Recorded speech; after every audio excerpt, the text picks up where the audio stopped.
right, cool. All right, go ahead, say who you is for the camera, man.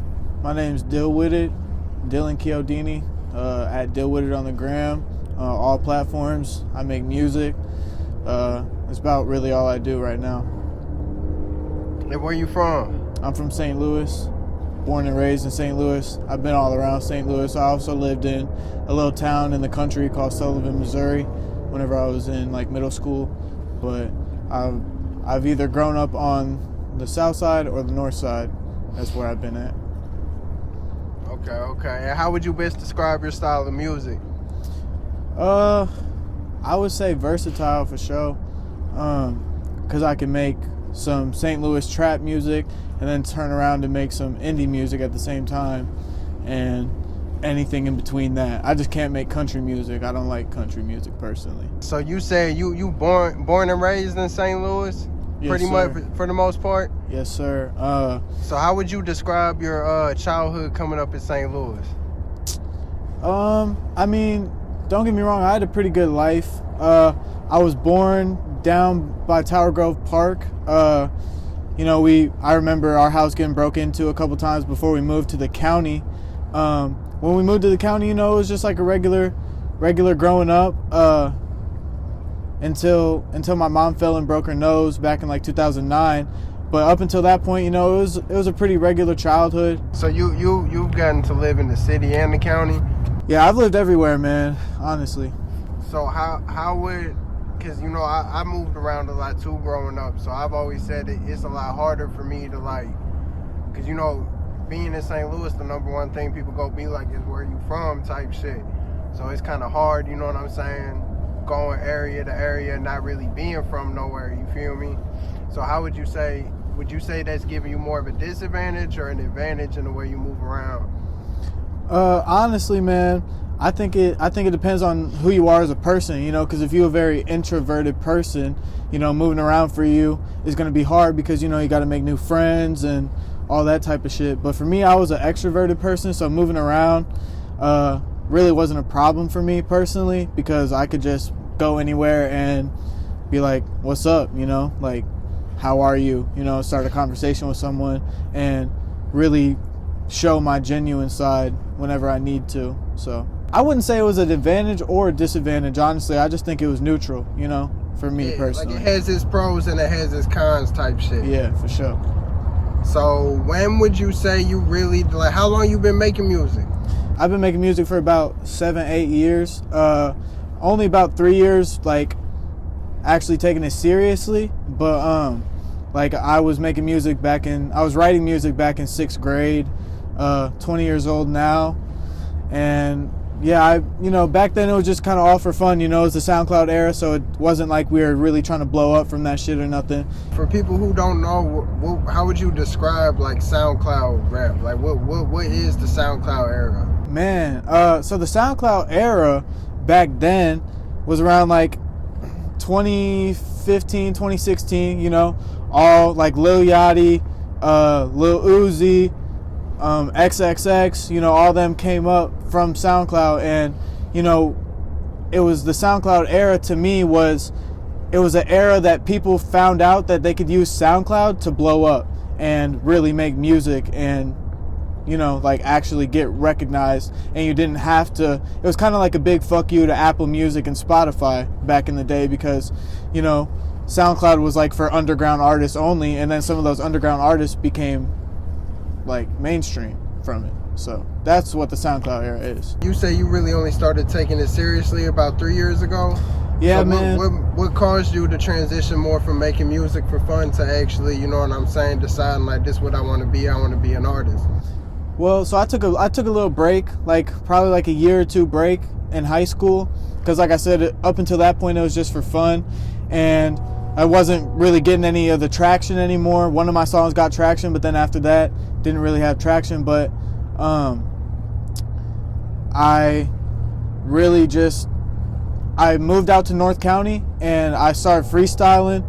I freestyled this verse to myself while I was making pizza rolls, and I ended up writing it down and showing it to some of my homeboys out there. And I know that they're the type of people to be real with me if it was bad or if it was good.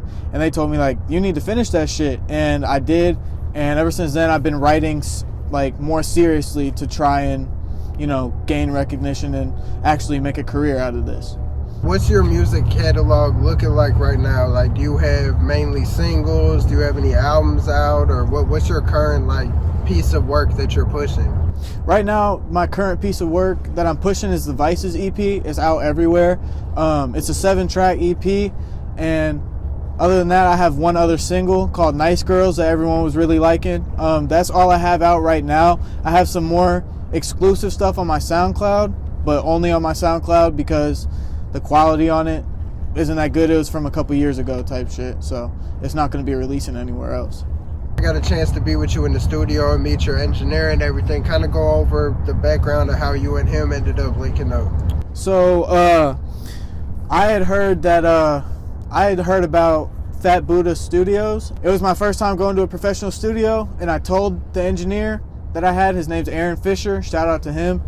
I told him, we're gonna be doing this, like I'm gonna be in here all the time and we're gonna be working. And ever since then, he invited me out to Lighthouse Sounds out in Alton, Illinois, and I'd make the trip out there because it's a little bit more of a roomy studio, and you know, we have more ability to do late night sessions and stuff out there. And ever since then, I've been working with him, and you know, I definitely plan on not branching off, but experiencing with other people for sure very soon. Would you say he helped like formulate your sound? Like, how much of a process does he have in it? Because it seems like y'all have a really good workflow. He has a big part in it, just like any other engineer would, in my opinion. You know, I come with the sound, and then sometimes he has his opinions in there. Like, he'll tell me what he's thinking is sounding better and what's sounding not as good. I really rely on his ear. I trust his ear.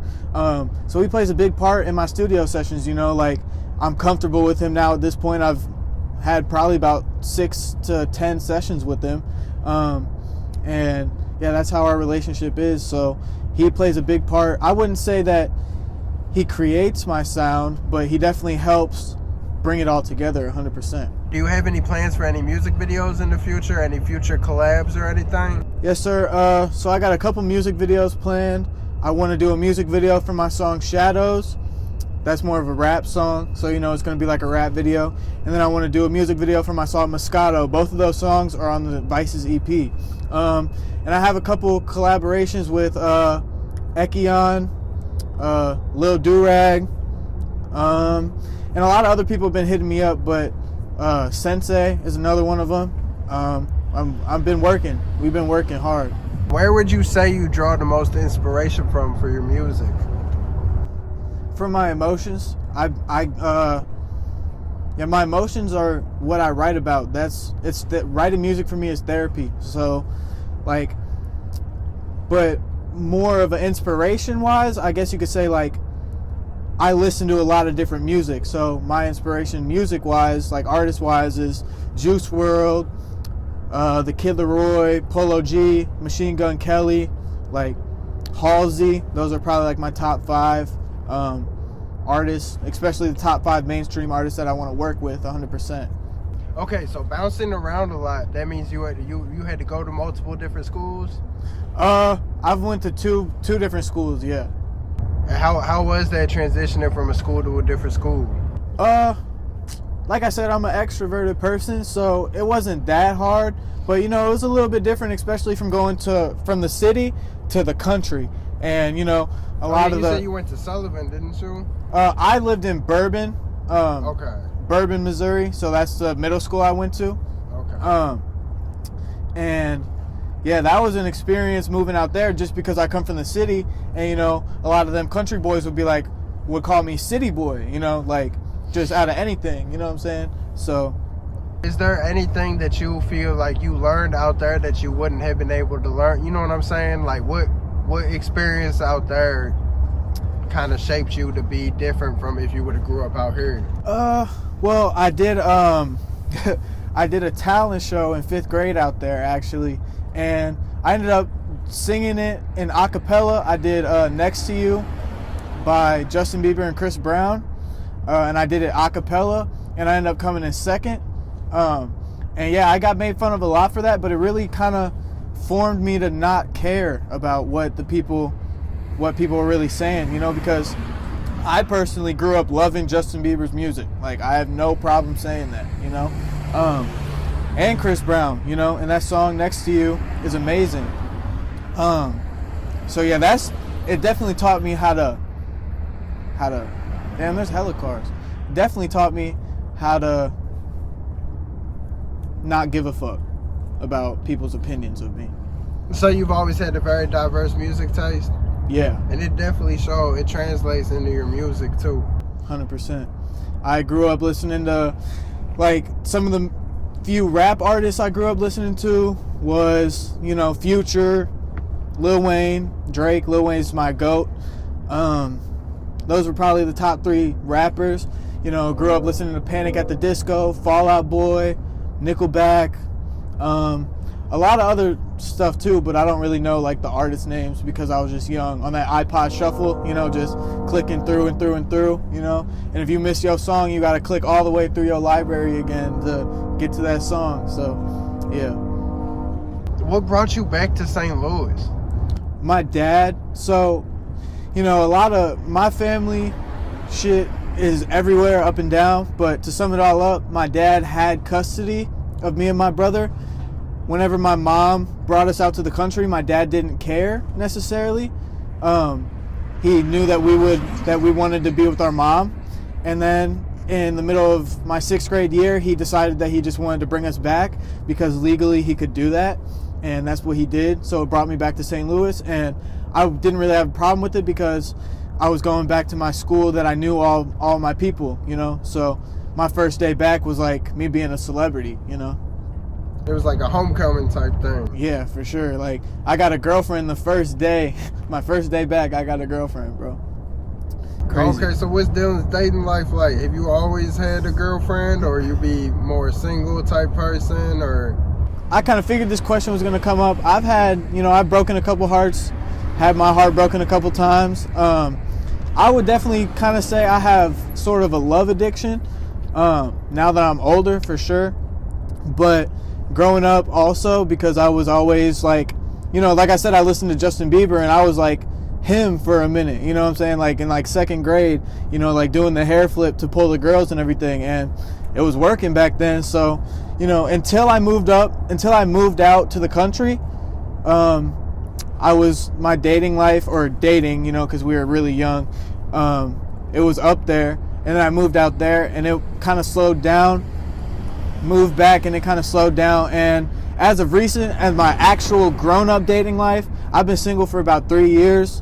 Last relationship ended on a hard point, so yeah, I've just been single, kind of just searching for the right one, but at the same time working on myself, because, you know, 2 broken people aren't really gonna work well in a relationship, you know. Like, y'all gotta be, you know, y'all can't be dragging each other down. Y'all got to be lifting each other up. So if y'all are both broken, that's really kind of unlikely. I've been seeing you doing a couple performances recently. Yes, sir. How you getting to doing all them? So like I said, I'm very extroverted. So I know a lot of people. My man's DK Star God, shout out to him. He's the one that got me in my most recent show at Broadway Boat Bar, and he's the one that got my next show for me on April 22nd. Pop out to that at the Steel Mill. That's going to be a good time. Ticket links to that are in my bio. $15 at the door, $10 if you pre-order them. Order them under Dylwitted's name. That it helps me out. So shout out to DK Star God, and also shout out to my manager, Jake Deaver. He just got me another show. We 99% sure that I'm going to be performing on 420 at the Cookies STL event. So that's going to be a good time for sure. Are you performing for Cookies? Yes, sir. That's what's up. That's what we're hoping for. How you and Jake meet? We met through a mutual friend. His name's Miguel. We met through him. Shout out to my brother Miguel for introducing me to him. And Jake really just fucked with my music. I actually just recently got a dog off of Jake, and I was showing him my music, and he was like, wow, I really like this. Like, do you have a manager? I was like, no, I don't. And he was like, well, I'll manage you. And he's been investing in me and getting me new, like, more opportunities. Like, because my shows recently have been a little bit on the smaller side. I'm still grateful for them, obviously, but I think that this Cookies event is going to be like a really good turnout. What kind of advice would you give to any artist that's trying to take the same type of route that you're taking? 2 things is be prepared to get overwhelmed and invest in yourself, because this shit costs money. Everything costs money. The studio costs money. Promotion costs money, you know, everything. So be prepared to invest in yourself. Yeah.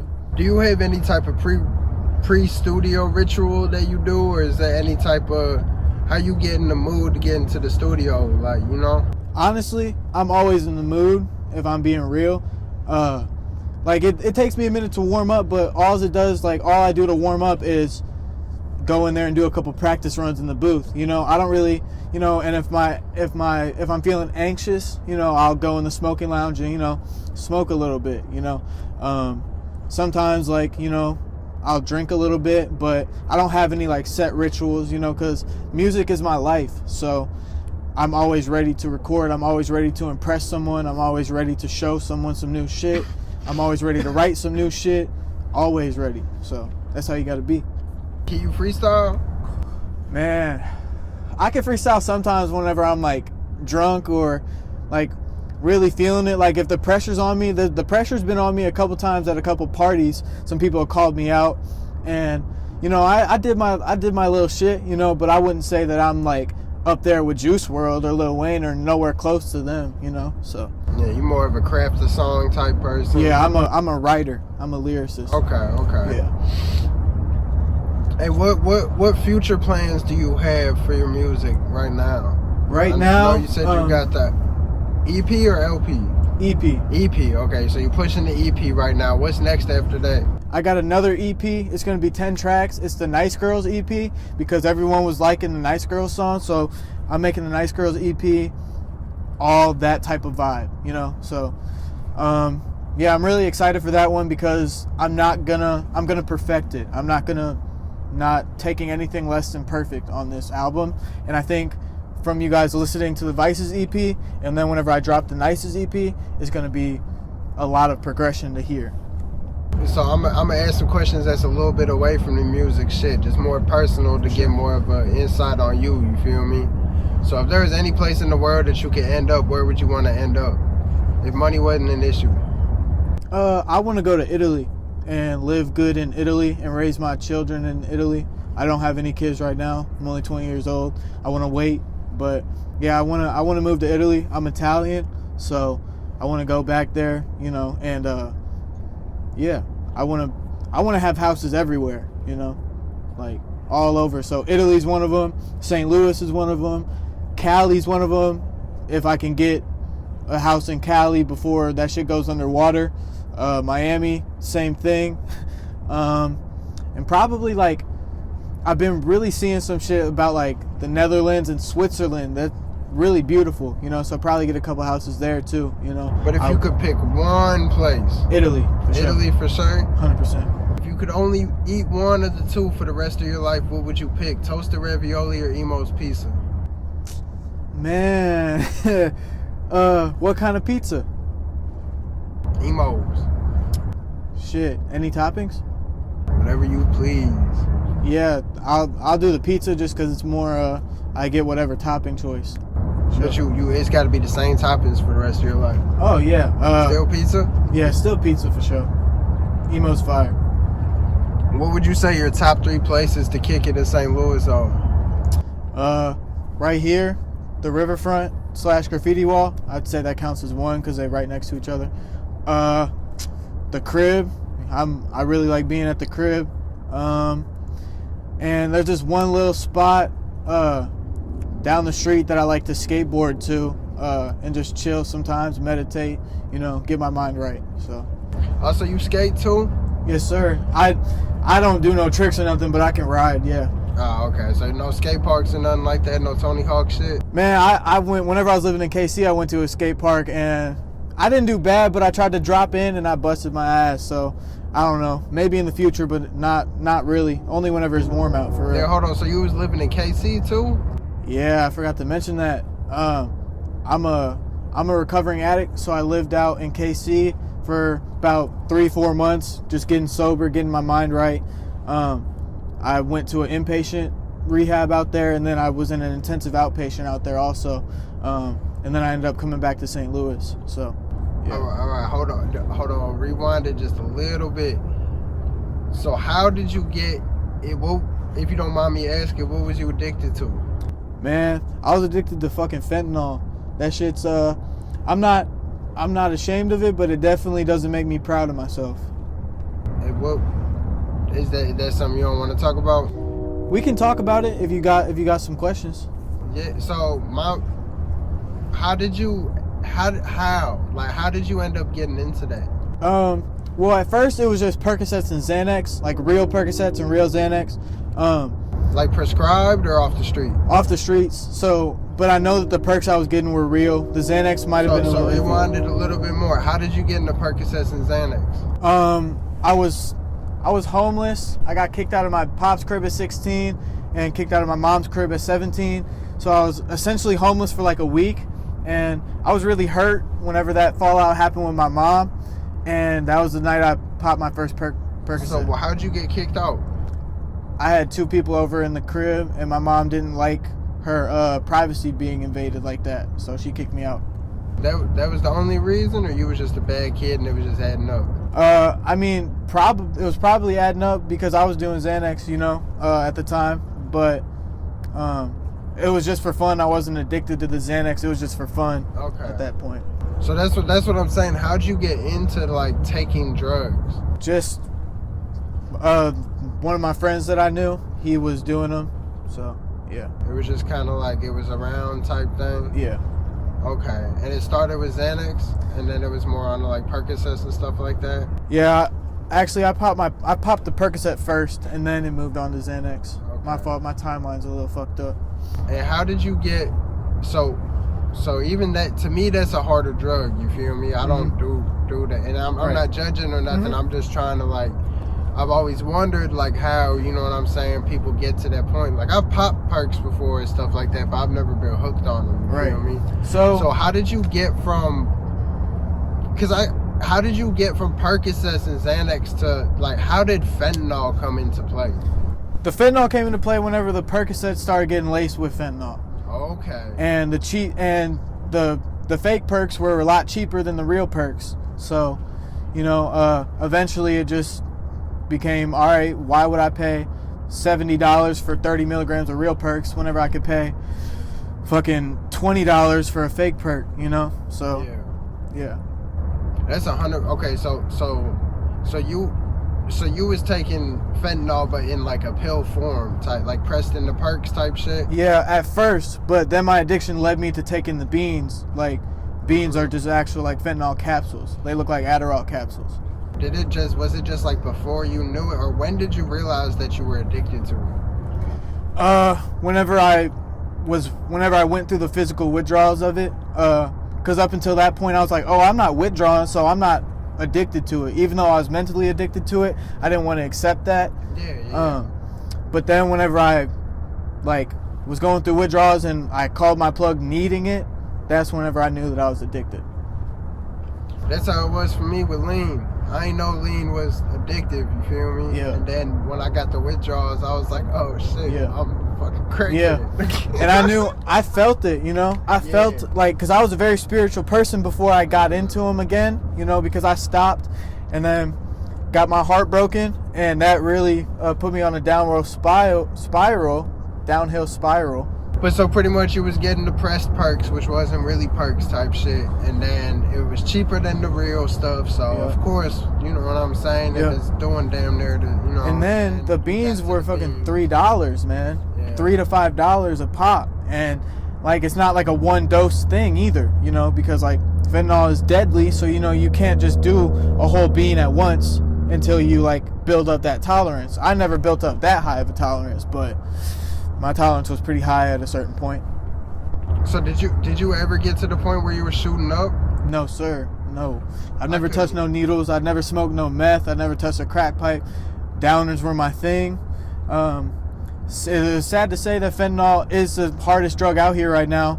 and that I was on it, you know? Like, it's definitely a little shameful, but like I said, I'm not ashamed. I'm just not proud of it. So. Hey, what led you, like, what was the final thing that made you really, like, how did you try to get clean a couple times before? Or? Yeah. So what was the final push that was, like, really, like, I'm going to do this, I'm going to get clean? I overdosed the first time that I overdosed. It wasn't that big of a deal. Because, you know, it was the middle of the day. People were awake, people were around me, so it didn't really scare me. But the second time that I overdosed, it was, middle of the night type shit, and my dad woke up and found me and saved my life with some Narcan, and I was like, fuck this. I've already lost my friend to it, my little brother, and I don't want to die. I did want to die for a certain point in my life, but I don't want to die no more. I have a purpose to be here. Otherwise, if I didn't have a purpose to be here, God would have let me slip that night. He would have let me slip through, and he didn't let that happen. So I've been blessed twice now. It's like 3 strikes and you're out, you know? And I'm not trying to have that third strike take me out. Hey, I only ask a lot of these questions too because I've been personally affected. I've lost a lot of people to fentanyl and everything too, you know what I mean? So I've never really got the opportunity to ask those type of questions. Yeah, 100%. And I'm very open about it because I want people to learn from my mistakes. And like I said, I lost my friend, basically my little brother. He was about to get his last name changed to mine before he passed, so that's why I call him my little brother. He died to that shit 2 days before my 20th birthday. Rest in peace to him. He's a big reason. He's a big driving force in my music. He's a big driving force. And so being an addict in recovery, do you have any advice to anybody else who's still currently using? Man, I'm only 76 days sober currently right now. I would say if you're addicted to opioids, take naltrexone because it helps with cravings and it blocks off your opioid receptors. I don't want to say any wrong advice because I'm still very new, but I would just say go to meetings, you know, find a sponsor. I'm still working on that right now, but, you know, don't overwhelm yourself. Don't try to jump back into the world fast, you know, like, and keep your vices. I smoke nicotine. I'm slowing down on weed. Eventually going to be stopping very soon, but keep at least 1 or 2 vices that are legal and more healthy than the drug that you are doing. So that's my advice for sure. We're probably going to wrap it up here soon. Is there any last words you want to say? Any advice you want to give to anybody? Any shout outs? Anything like that? Man, just shout out to everyone that's supporting me right now. I really appreciate that. Shout out to Chris for recording this. Shout out to Jacob for coming with me. Shout out to all my brothers. Shout out, y'all know who you are. Y'all, I don't got to name every single one of them, you know. Shout out to my family, and rest in peace to my little brother Anthony. And that's all I got to say. I appreciate the time. And go ahead, also drop all your socials. What's your IG? Where can people find you at online? My IG and everything is Dylwitted, Dylwitted. That's my Instagram. That's where you can find me on Facebook. That's where you can find me on Apple Music, Spotify, Pandora, YouTube, SoundCloud, all that. But I'm most active on my Instagram, so at Dylwitted, Dylwitted. All right, man. Well, I wanted to say personally, congratulations on your sobriety. Hell yeah. I'm looking forward to seeing what you have coming out. Yes, sir. Hopefully, I'll make it to one of these shows sometime here soon. Film some of that. Hell yeah, I'd love to have you. Anything else you want to say before we get off of here? I think that does it, man. I appreciate y'all diving into me, man, for real. All right, man. Make sure y'all go check out his music. Hey, bro, I appreciate you coming out, man. Yes, sir.